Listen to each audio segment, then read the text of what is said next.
Ти казваш, че е хубаво младите да рискуват. Какви са рисковете тогава от ипотеката и какви са минусите също така? Рисковете от ипотеката, както знае всички, е да не можем да изплащаме. Един от големите рискове. Да, няма да достигнем до едно такова ниво, в което, да речем, съкратят ни от работа, вече нямаме този гарантиран приход, който всеки търси, и да влезем в една неспособност да си плащаме кредит. Другото възможно, което може да се случи, е да се вдигнат лихвите. Само извинявай че те прекъсвам по тема с невъзможността за плащане. Нали? Нека обясним на хората, които не са запознати, какво всъщност следва, какви са процедурите, има ли начин да спасиме все пак тази наша потенциална собственост под формата на имот или...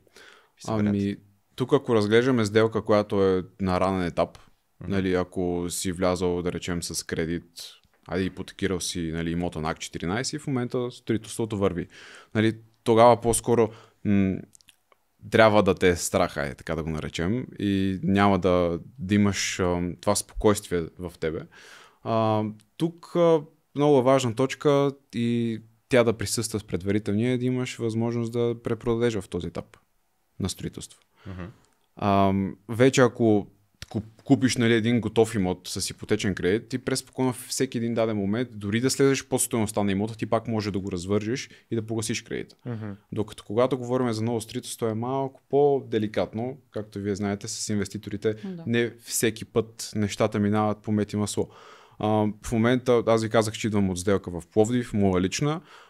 В последния ден аз разбрах, че имам неустойка за разписване на тристранно споразумение. Една седмица преди това разбрах, че ще има въобще. Един ден преди това разбрах, че тази неустойка ще се вдигне с още 2000 евро.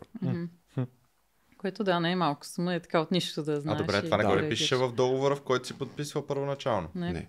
Отиваш, стискаш си ръцете с инвеститора, ще има ли проблем да изляза преди Акт 14? Не, няма да има проблем. Окей, чудесно. Ти тогава подписваш предварителен договор, нали така? Точно така, и в този предварителен договор трябва да са изписани всичките параметри на потенциални сделки. Точно така. Грешката е лично моя. Грешката е моя, че аз не съобразих и се доверих напълно на този инвеститор и му гласувах цялото си доверие и в крайна сметка, ето. Да. И това е една обица на ухото, в която ще ми стои цял живот. Въобще не ме интересува, че съм му платил 5000 евро за неустойка. Напротив, аз съм свикнал в този живот да си плащам скъпо за уроците.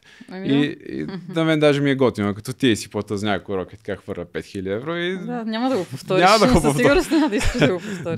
Да, интересно е само факта, че ги наричаш уроци, нали, защото това е хубаво ниво на осъзнаване, до което си стигнал.